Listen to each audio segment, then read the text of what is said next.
뭐 전력이라는 게 야 다시 해보자 그런다고 뭐 갑자기 한두 달 사이에 뻑 뚝딱 뭐 발전소 짓고 할 수 있는 건 아니잖아요. 그렇죠. 그러니까 더더군다나 이게 이제 어떤 지역에 특정한 문제가 생겼으면 서로 네. 도와줘가지고 그 문제를 해결할 수 있는데 네. 지금 문제가 생기는 게 뭐냐면 다 전력 가격이 지금 유럽 같은 경우는 도매 요금 기준으로 보면 한 10배씩 오르고 소매 기준으로 봐도 한 4-50%씩 올랐어요. 내년에도 또 4-50% 올라요. 국민들 불만이 지금 막 턱에 차 있어요. 네네네. 다행히 지금 따뜻해서 지금 별 문제가 없는데 그러다 보니까 각국 정부는 야 우리가 전력을 지금 왜 수출해? 저거를 수출을 안 하고 있으면 국내로 돌리면 전기 요금을 조금이라도 더 낮출 수 있는 거 아니야? 라고 생각을 하면서 이제 각국의 전기 이기주의가 지금 이제 나오는 거죠. 그동안에 유럽의 전력망이라는 거는 서로가 쉐어링하는 체제로 가서 네네네. 모두가 조금씩 내놓고 모두가 조금씩 비용을 분담하는 그런 구조였는데 갑자기 이제 국가들이 이기주의로 나서면서 네. 내게 소중해라고 이렇게 해버리니까 전체 시스템이 이제 붕괴될지도 모른다. 라는 이제 우려가 제기되고 있는 거죠. 최준영 박사의 지구본 연구소 오늘도 전 세계에서 일어나는 일들 잘 정리해서 여러분께 전해드리겠습니다. 반갑습니다. 정프로고요. 네, 최준영입니다. 네, 자 오늘 박사님과 함께 이야기 나눌 주제가 유럽의 전력망 위기 요 관련된 이야기예요. 이제 그 11월 29일자인가요? 네. 그 파이낸셜 타임즈에 네. 갑자기 이제 유럽 전력망이 상당히 이번 겨울에 위기가 올 수 있다. 그러니까 유럽의 에너지 위기라고 하는 건 이제 그 전쟁 나면서부터 계속 얘기는 좀 있었잖아요. 그렇죠. 근데 이건 이제 전력망. 전력이죠. 그러니까 전기와 관련돼서 뭔가 이제 유럽판 이제 거대한 유럽 대륙 차원의 블랙아웃 뭐 이런 것들이 이제 발생할 수 있는 위기가 점점 높아지고 있다. 전력망이. 예. 전력망이 뭐 파괴되거나 이런 게 없잖아요. 그렇죠. 근데 이제 전력망이라는 거는 제가 이 시간에 몇 번 말씀드렸지만 네. 전기라는 거는 항상 이 실시간이잖아요. 수요하고 그렇죠, 공급하고 그렇죠. 딱 맞아야 돼요. 그래서 네, 이게 네. 맞아야 주파수가 우리가 쓰는 뭐 60Hz 이렇게 딱 유지가 되는 거죠. 네네. 그런데 한쪽에서 공급이 너무 많아지거나 한쪽에서 공급이 수요가 너무 많아지거나 이 밸런스가 깨지면 이 망 자체가 이제 붕괴를 해버려요.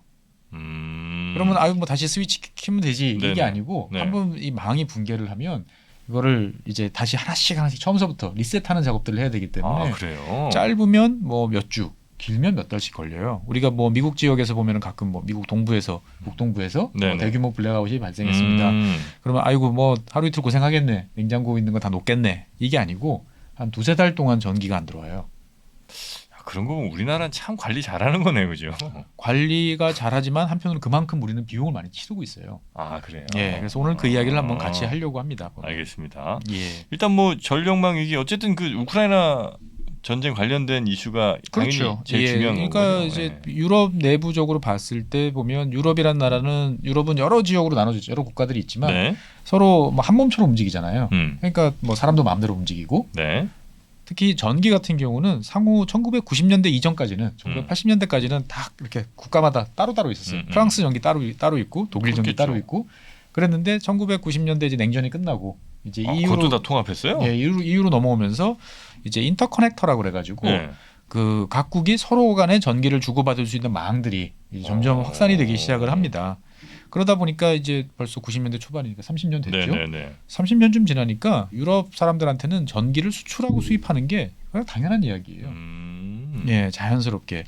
그래서 현재 어느 정도냐라고 하면은 이제 전체 생산하는 전력의 한 15% 정도가 네. 국경을 넘어서 거래가 돼요.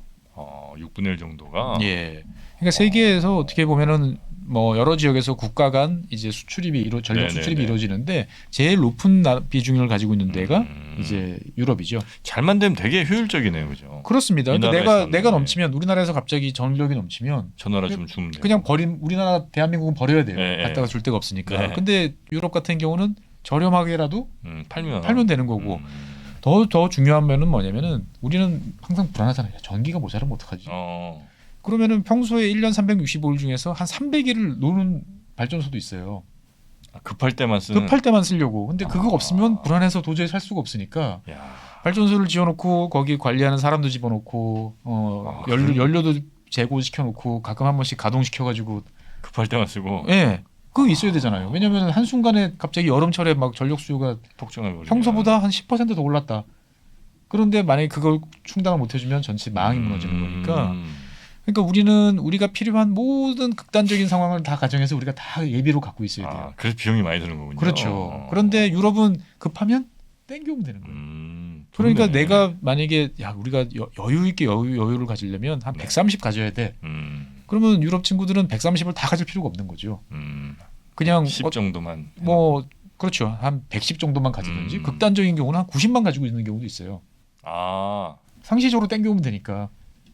그렇겠네요. 예. 네. 그러니까 전체적으로 쫙 파보면은 전체적으로만 맞추면 되니까 각국은 거기에 맞춰서 자기의 투자 비용을 효과적으로 이용할 수 있는 거죠. 네네. 그래서 유럽의 어떤 이런 인터커넥터를 통해서 유럽 국가들이 벌어들이는 이득은 1년에 한 340억 달러 이상이 된다라고 40조. 40조 원 이상의 비용은 네. 매년 절약하는 거예요.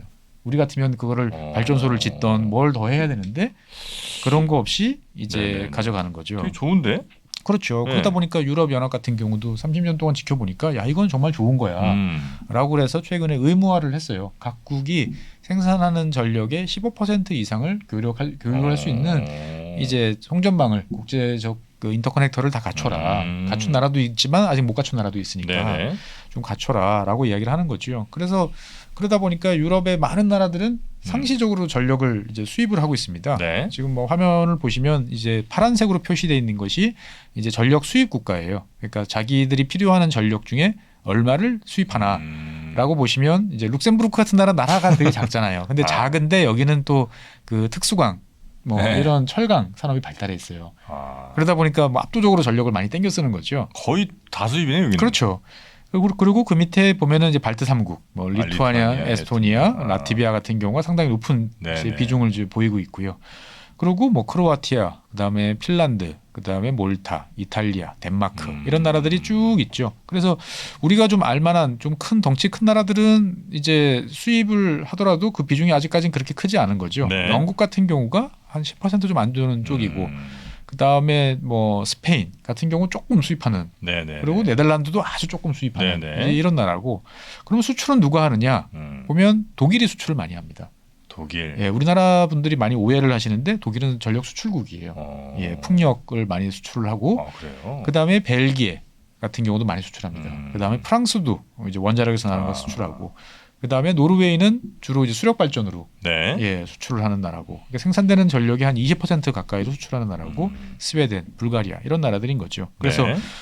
뭐 수입하는 나라, 수출하는 나라 대충 정해져 있고 서로가 돈 주고 정산하면 되는 거예요. 네네. 그런데 네. 이제 2022년 올해 겨울, 그러니까 이제 2023년까지 이어지는 네. 요때, 그리고 내년 이제 2023년, 24년 요 겨울 때 이 유럽의 이 좋은 전력 시스템이 붕괴할지도 모른다라는 우려가 지금 점점 커지고 있는 거죠. 그러니까 뭐 발전소 갑자기 뭐 없어지지는 않았잖아요. 그거와 비슷한 상황이 지금 나타나고 있어요.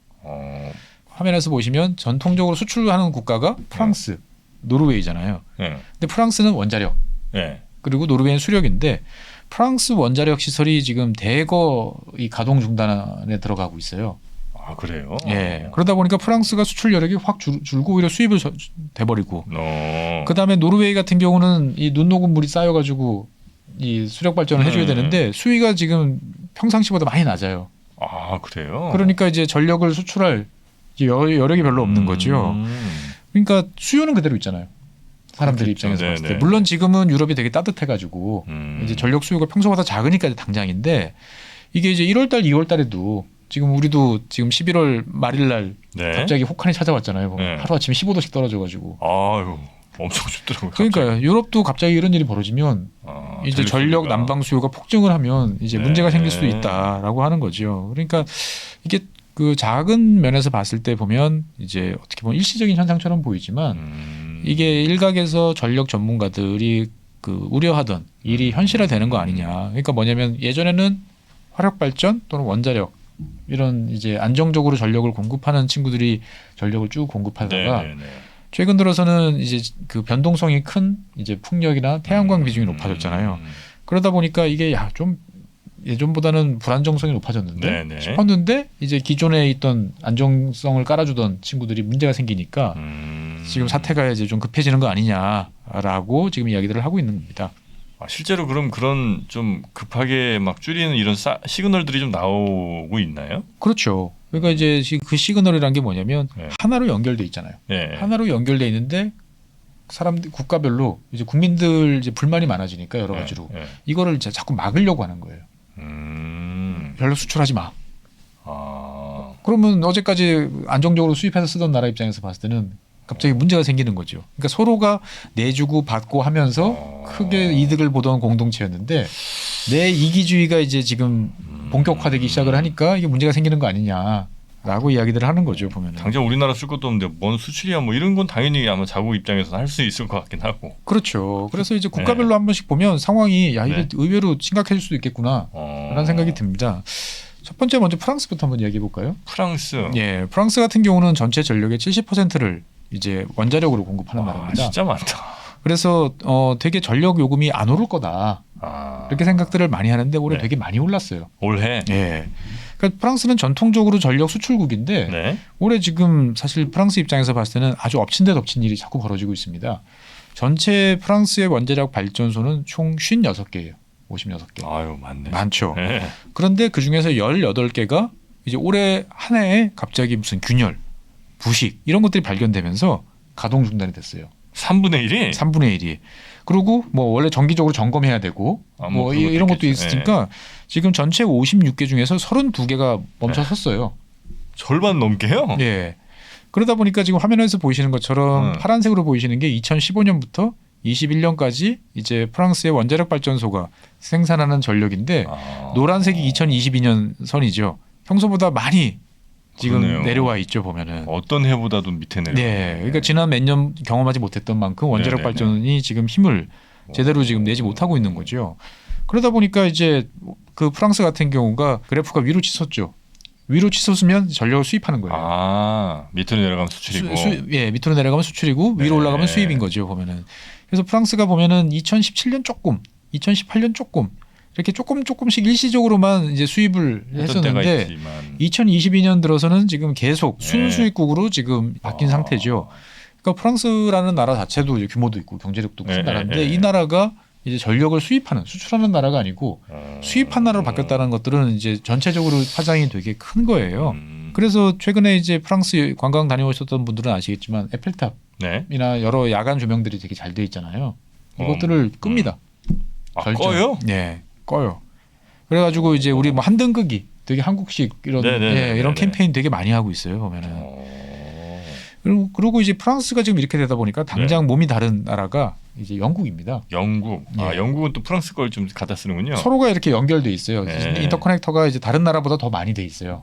뭐 영불해역만 건너면 되니까 세 개의 해저 케이블로 딱 연결이 돼 있는데, 그러니까 이제 문제가 뭐 여름철 이럴 때는 별 문제 없어요. 근데 겨울철이 이제 문제인데 평소 겨울철에 영국의 전력 피크는 사람들이 이제 퇴근하고 난 다음에 퇴근 시작했을 때. 그러니까 저녁 한 5시, 17시부터 뭐 그렇겠네요. 한 20시까지 네네. 예, 집에 가서 난방 켜고 요리하고 뭐 텔레비전 켜고 하는 요 저녁 시간에 한 3시간 정도가 피크인데. 예, 피크 타임이에요, 보면은. 네. 근데 요때 영국이 전력이 부족해요. 그래서 요거를 평소에 이제 프랑스로부터 네. 이제 땡겨 와서 이제 사용을 이제 하게 되는 거죠. 그러면 프랑스는 문제가 없었냐 그동안에. 프랑스는 좀 패턴이 다른 게 프랑스는 그래도 영국보다는 제조업이 많아가지고 네. 아침 8시부터 오후 1시까지 정도 그때 피크예요. 그때가 피크예요. 오전에 쭉 일하고 그다음 오후부터는 이제 가동률이 낮아지니까 산업용 전기를 많이 쓰고. 그렇죠. 서로가 이제 이득을 보는 관계였는데 지금 프랑스가 수출을 못하는 상황이 돼버리니까 네네네. 영국 입장에서 봤을 때는 믿고 땡겨올 곳이 이제 그 둘 중에 한 곳이 딱 탈락을 해버리는 네네. 지금 그러한 상황이죠. 그래서 영국 같은 경우는 한쪽에서는 프랑스에서 땡겨오고 한쪽에서는 저쪽 노르웨이 쪽에서 이렇게 땡겨옵니다. 북해를 가로질러 가지고. 이제 아까도 말씀드린 것처럼 노르웨이 같은 경우는 유럽 최대 수력 발전국이에요. 전체 네네. 전력의 99%가 수력입니다. 노르웨이가. 예. 와 다른 건 안 하네 아예. 할 필요가 없어요. 물론 뭐 석탄도 좀 있고 하지만 굳이 그걸 할 필요가 없는 거죠. 피오르드에 딱 막으면 그냥 낭떠러지 내버리니까. 네네네. 그래서 그 노르웨이가 내연기관 차에 그 치우고 전기차로 전환하는데 진심인 이유가 여기는 전기를 다 깨끗하게 만들기 때문에 네. 이거 바꾸면 효과가 그대로 나타나는 거예요. 그런데 문제가 이제 수력은 물이 있어야 되는데 네. 최근에 노르웨이 댐에 이제 저수 수위가 올해 2022년 노란색으로 표시되어 있는데 좀 낮게 계속 유지가 되고 있는 거죠. 물론 이제 11월 달 들어서 좀 많이 회복이 되고 있습니다만 네네. 평소 점선으로 표시된 이제 그 선이 이제 중간값인데 뭐 평균에 못 미치는 거죠. 못 미치- 보면. 예. 노르웨이 입장에서 봤을 때는 이 전력이 예전처럼 펑펑 수출을 할 수가 없겠다라고 생각들을 이제 하게 됩니다. 네. 이 노르웨이에서 전기를 만드는 전기 사업자들은 수출하고 싶어해요. 왜냐하면 유럽이 전체적으로 전력 가격이 어마어마하게 올랐잖아요. 아. 근데 노르웨이 입장에서 봤을 때는 수출하는 그 원가는 아하. 똑같잖아요. 뭐 어차피 물 계속 네, 떨어지는 물 그냥 거죠. 하늘 떨어지는 네. 거니까 수출하면 떼돈을 벌 수 있는 거예요. 아, 근데 안 팔아요. 그런데 이제 이 지방 정부나 노르웨이 중앙 정부 입장에서 봤을 때는 야 너희들이 그런 식으로 전기를 팔면 국내 전기가 모자르고 국내 전력 가격이 올라가는 거 아니냐. 그리고 지금 당장 전기 가격이 좋다고 너무 수출을 많이 해버리면 내년에 정말 또 비 안 오면 댐 담수율이 더 낮아질 텐데 네네네. 안 된다. 이제 막자라고 네. 이제 이야기를 하고 있는 거죠 보면은. 그러니까 이제 영국 입장에서 봤을 때는 믿고 있던 프랑스, 그 다음에 노르웨이 두 나라 다 이렇게 돼 버리니까 어이구. 상당히 이제 상황이 안 좋아지는 거죠. 네네. 그래서 실제로 최근 들어서는 원래 이제 프랑스 수출국이었던 그 다음에 노르웨이가 이제 상당히 이제 비중이 낮아지다 보니까 스웨덴이 이제 최대 수출국으로 지금 등장하고 있는 이제 이런 상황인 거죠. 네. 그래서 지금 방금 두 나라 말씀을 드리다 보니까 자연스럽게 어느 나라가 제일 걱정일 것 같으세요? 영국, 프랑스, 노르웨이. 예, 세 나라 중에서 세 나라 중에 영국이 영국이 제일 걱정인 거죠. 그렇겠죠. 보면. 네. 예, 그러니까 영국 같은 경우는 잘 아시는 것처럼 그 동안에 이제 해상 풍력을 통해서 많은 전력을 이제 네. 생산을 했습니다. 그래서 네. 지금 영국 같은 경우는 봉익 인판달식으로 네. 바다에다 이렇게 선을 그려가지고 여기다가 너희들 해상 풍력 설치하고 싶은 사람들 얼마 써낼 거야? 입찰을 붙입니다. 바람에 입찰을 붙이는 거죠. 예, 그래가지고 이제 정부가 돈 벌고 얘네들은 전기 팔아서 돈을 버는 구조인데 그 동안에는 2020년까지는 바람이 잘 불었어요. 네. 그래서 문제가 별로 없고 그리고 바람이라는 것들은 이제 예측이 가능하답니다. 바람이? 예, 어느 정도 아, 우리가 그래요? 일기예보 보면 내일 뭐 강풍이 불 예정입니다. 아, 뭐 그렇긴 하죠. 왜냐하면 기압차에 의해서 이게 부는 거기 때문에 그래서 이 과거에 비해서 지금은 훨씬 뭐 반나절 정도 후에 어느 정도 바람이 불지를 다 알 수 있어요. 아, 그래요. 예, 그러다 보니까 영국 입장에서 봤을 때는 바람이 안 불 것 같아? 그러면은 미리 이제 콜을 해놓는 거죠. 나 전기 이번에 쓸 테니까 니들 좀 더 생산 좀 해달라. 미리 이렇게 해서 그동안에 잘 맞춰왔는데 그러다 보니 영국 같은 경우는 전체 생산 전력의 8.6%를 수입을 하고 1.2%를 수출하는 이제 그런 나라였는데 문제는 이제 이 구조가 지금 이제 깨져나가고 있는 거죠. 네. 예. 그래서 그 동안에 이제 수입했던 나라들 같은 경우는 뭐 벨기에, 프랑스, 네덜란드, 노르웨이에서 전력을 이렇게 쭉 수입을 이제 했다. 네. 그러니까 영국 같은 경우는 화면에서 보시는 것처럼 주로 오후 들어서 사용량이 사용량이 늘고 주로 이제 순 수입이 이제 많이 이제 이루어지는 이제 이런 케이스였던 거죠 보면은. 네. 그래서 계절적으로 보면 영국 같은 경우는 주로 겨울에 전력을 수입하고 바람이 잘 부는 봄 여름에는 주로 수출하는. 그러니까 이제 북해 지역이 겨울철이 생각보다 바람이 덜 부는 모양이에요. 아, 그래요. 예. 그래서 영국 같은 경우는 2021년 꽤나 고생을 했고, 네. 근데 올해 같은 경우도 이제 4월달 들어서는 바람이 잘 부니까 전력을 많이 수출했답니다. 바람도 잘 불고 두 번째는 영국은 섬나라이기 때문에 그 동안에 러시아 가스에 대해서 많이 의존하지 않고 네. 이제 LNG 터미널을 이제 꽤 많이 갖고 있었어요.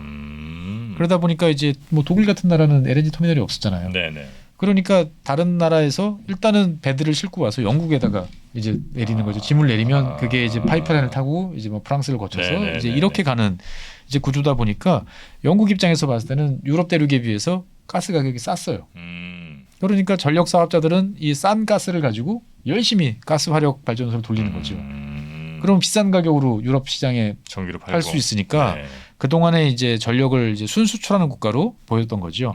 지금 화면에 보이시는 것처럼 위쪽으로 가면 수입, 아래쪽으로 가면 수출인데 영국 같은 경우는 그 동안에 계속 전력을 이제 수입하는 나라였다가 최근에는 완전히 이제 수출 국가로 이제 바뀌어졌던 거죠.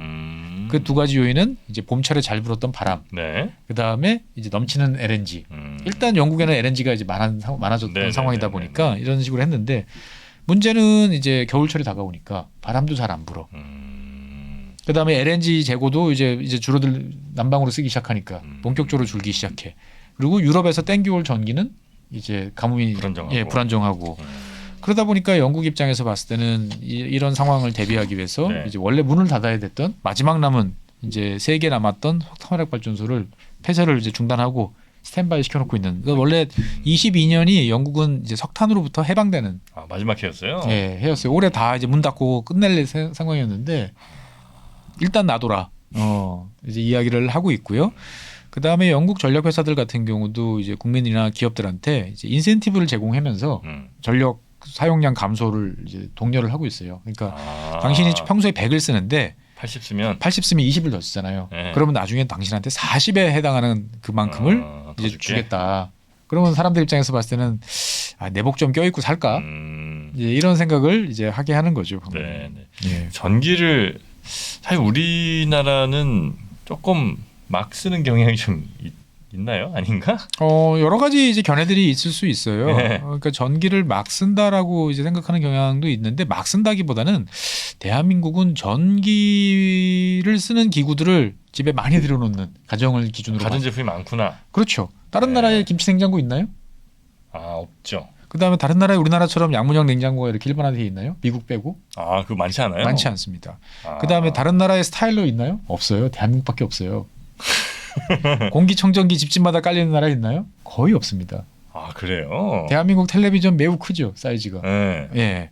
그러다 보니까 대한민국은 최첨단 가전제품을 사랑하는 나라이니까 그만큼 전기를 사실 가정에서도 많이 쓰고 그다음에 이제 산업 부문도 제조업이 발달하다 보니까 많은 전력을 이제 사용할 수밖에 없는. 우리가 가전제품 많이 쓰는 나라군요. 그렇죠. 그러니까 이제 가전제품 효율은 되게 좋아요. 네. 뭐 에어컨, 뭐 텔레비전, 뭐 세탁기 이런 것들 보면 다 가전 효율로 보면 아주 좋은데 문제는 이제 용량이 점점 다 커졌단 말이죠. 옛날에 드럼 세탁기 나왔을 때 뭐 7kg, 8kg 그랬는데 요즘 지금 뭐 40kg. 22kg, 24kg까지 나와요. 그래요? 네, 정말 커졌어요.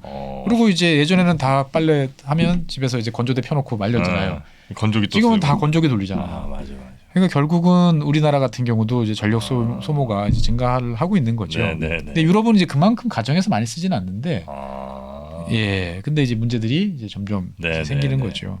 그 독일 같은 경우 어떻습니까? 독일이 또 꽤 큰 나라잖아요. 그렇죠. 독일 같은 경우는 우리나라 많은 분들이 독일은 재생에너지를 하니까 부족한 전기를 옆에 원자력 많이 쓰는 이제 프랑스에서부터 수입을 많이 해. 그래서 독일은 전기를 수입하는 나라니까 이렇게 에너지 전환을 하고 있어. 라고 생각하시는데 그건 오해예요.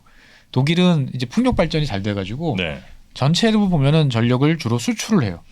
독일 풍력이 풍부해요? 예, 그 북해 쪽, 그 북쪽에서 많이 납니다. 해상 풍력 같은 것도. 예. 그러다 보니까 어디로 수출하냐? 프랑스, 오스트리아 이런 쪽에 판매해요. 그래요? 그러니까 프랑스 같은 경우는 원자력 발전소가 70%라고 했잖아요. 네. 그럼 나머지 30%를 다 자기가 갖는 것보다 한 90% 정도 맞춰 놓는 거죠. 원자력 70에 뭐 LNG 뭐 천연가스 한 20 정도 하면 90이잖아요. 네네. 그럼 나머지 10 정도는 여기저기서 땡기면 되니까. 그냥 옆에 독일에서 전기가 남으니까 땡겨오면 되게 좋은 거였죠. 그런데 지금 이제 그런 상황이 잘 안 되는 상황이 됐던 거죠. 그래서 최근 들어서 독일의 전력망 업체들, 독일 같은 경우는 전력망 자체가 우리는 한전이라는 한 회사 독점하는데 네. 독일은 4개 회사가 전력망을 나눠 가지고 있어요. 대부분의 나라가 전력망을 이렇게 나눠서 여러 민간이 경쟁하는 체제인데 그래요? 예, 대한민국이 되게 독특한 나라입니다. 한전 독점이고. 예, 한전 독점이죠. 송전, 배전을 독점하는 건데 네. 이 독일의 전력망 업체들이 모여서 회의를 했어요.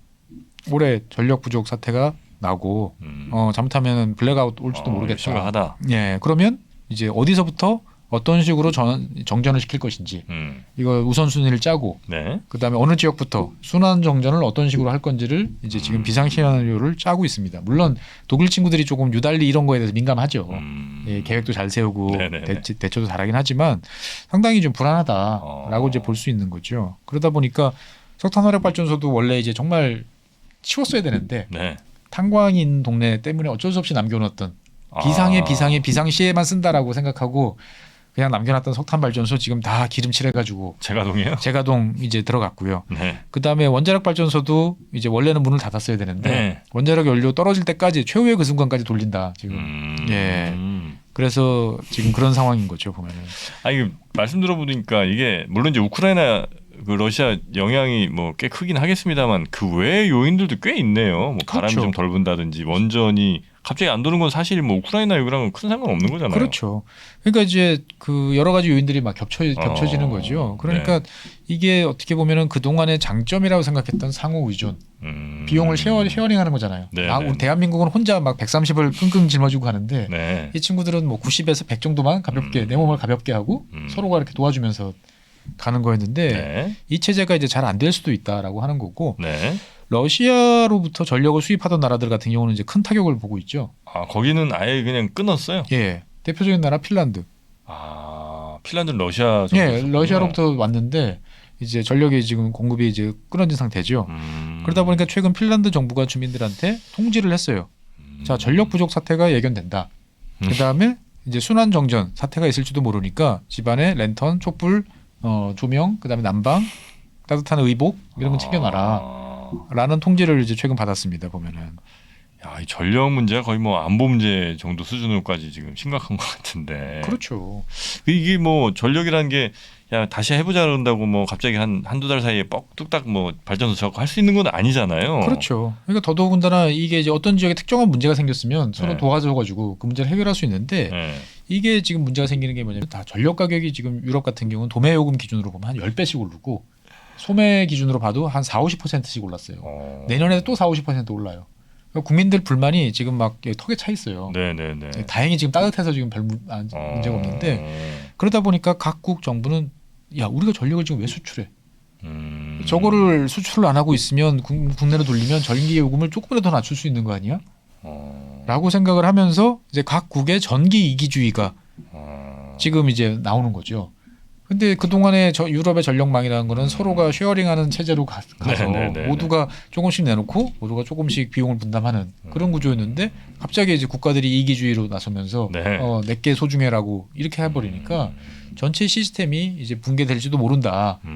라는 이제 우려가 제기되고 있는 거죠. 더군다나 뭐 선거 있고 뭐 이런 나라들은 더 심하겠네요. 어쨌든 뭐 전기요금 이런 거 올라가면 그렇죠. 되게 민감하잖아요. 그러니까 프랑스 같은 경우도 이제 네. 올해 소비자 요금 기준으로 보면은 별로 안 올랐어요. 한 4% 정도밖에 안 올라가지고 야 어떻게 원자력이 많아서 안 올랐나? 전기요금이? 예, 다른 나라들 막 50%씩 올랐는데 네.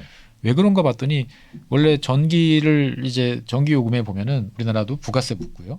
그 다음에 각종 기금, 뭐 전력 기반 기금 뭐 이런 식으로 해서 기금 내는 돈이 부담금이 있는데 네네. 프랑스 같은 경우는 그 세금을 다 0으로 만들어왔어요. 아, 그래가지고 일단 그 요소를 막은 거군요. 막았는데 내년에도 막을 수 있을까? 생각해보면 이제 퀘스천이 들어가는 거고. 지속 가능한 방법은 아니겠네요. 그렇죠. 아무래도. 유럽 국가들 같은 경우도 올해도 그래서 뭐 가스 요금 어마하게 오르니까 그거를 지금 정부 예산으로 각 집집마다 뭐 30만 원씩 50만 원씩 보조를 해줬는데 내년에도 그럴 수 있을까? 생각하면은 이제 자신이 없는 거죠 보면은. 만약 이렇게 이제 전기에 대한 자국 이기주의 뭐 이런 게 좀 세지면 네. 그 EU라는 커다란 덩어리의 균열이 좀 갈 가능성도 있습니다. 있겠네요. 사실 EU라는 게 만들어졌을 때 저거 왜 만들지? 그야 우리 주권을 포기하는 거 아니야? 라고 했을 때 이제 당시에 EU를 만들려고 노력했던 사람들이 국민들한테 제시를 해줬던 뭐 여러 가지 떡밥이라고 해야 되나요? 손에 잡히는 이득이 몇 가지 있었어요. 네. 첫 번째는 이제 편안하게 움직일 수 있는 말 그대로 이제 국경 없이 아무데나 자유롭게 네네네네. 가서 너희들이 배우고 익히고 할 수 있다라는 이동의 자유. 두 번째는 각국의 독점 사업자들이 갖고 있던 전력 시장을 개방을 했어요. 아 그것도 중요한 이슈였어요. 그렇죠. 그러다 보니까 서로 국가 간에 이제 전력 회사들 간의 합종 연행, 인수 합병이 일어나면서 전체적으로 전력 가격이 확 내려갔습니다. 네네네. 예, 그러니까 야 통합하니까 좋네. 아. 우리가 예전에 내가 내던 거에 비해서 한 30%씩 덜 내는 것 같아. 그렇게 됐고 그런 규모의 경제를 이용해서 이제 재생에너지라든지 네. 이런 쪽으로 넘어가는 것도 다른 나라보다도 훨씬 순탄하게 잘 됐던 거죠. 그러니까 유럽은 잘하는데 우린 재생에너지 왜 못해요라고 이야기하면은 딱 그 차이입니다. 우리는 혼자 130, 150을 다 끌어안고 있어야 되는데 네. 이 나라들은 서로가 이제 쉐어링을 할 수 있기 때문에 부담이 적었던 거죠. 근데 오히려 지금 그 문제가 이제 커지고 있다. 네네네. 네. 자 유럽의 전력망이 근데 아까 처음 말씀해주신 것처럼 전력망이라는 거는 어느 한 순간 한 몇 퍼센트에 갑자기 빵꾸만 나도 네. 전체 시스템이 다운될 가능성도 있는. 그렇죠. 그렇게 한번 다운이 되면 복구하는데 오래 복구하는데 걸리는. 오래 걸리고 그럼 하나씩 켜야 돼요. 네. 수력 발전소부터 물 틀어가지고 옆에 있는 발전소를 가동을 시킬 수 있고 그러면 그 발전소에서 나는 전기가 만들어지면 그 주변 동네부터 하나씩 연결을 해야 돼요. 네, 그러다 네. 실패하면 다시 처음부터. 일단은 뭐 바람이 좀 잘 불어줘야 되겠고 그 다음에 노르웨이에 이제 눈이나 잘 녹아줘야 잘 녹아줘야 될 것 같고, 네. 예, 뭐 여러 가지. 그리고 일단 날씨가 좀 따뜻해야 됩니다. 그 수요 자체가 좀 적어야 되니까. 그렇죠. 네. 뭐 당장에 뭐 이제 12월 며칠부터 유럽에 대정전이 난다. 이거는 이제 거짓말이지만 이게 시스템적인 위기다라고 이제 보는 거죠. 네, 네. 근데 올해 겨울 어떻게 넘긴다고 해도 내년에 넘길 수 있을까? 이런 거에 대해서 이제 파이낸셜 타임즈가 이제 공개적으로 이제 우려를 표하고 나섰다라는 것은 뭔가 분위기가 심상치 않다 정도로 일단은 생각하시면 될 것 같습니다. 네. 자, 오늘은 우리 최진영 박사님과 함께 유럽의 전력망 위기에 대해서 좀 살펴봤는데 요거 어떻게 되는지는 한번 좀 저희가 잘 좀 봐야 되겠군요. 그렇습니다. 네. 유럽 분들이 좀 따뜻하게 지내셨으면 좋겠습니다. 네. 자, 오늘은 여기서 마무리하고요. 다음 시간에 또 재밌는 전 세계 이야기 더 전해드리도록 하겠습니다. 오늘도 함께해 주신 법무법인 율촌의 최준영 박사님 고생 많으셨습니다. 네, 감사합니다. 지금 여러분의 고민은 무엇인가요? 인간관계, 사랑, 행복, 일, 돈, 성공, 미래, 죽음.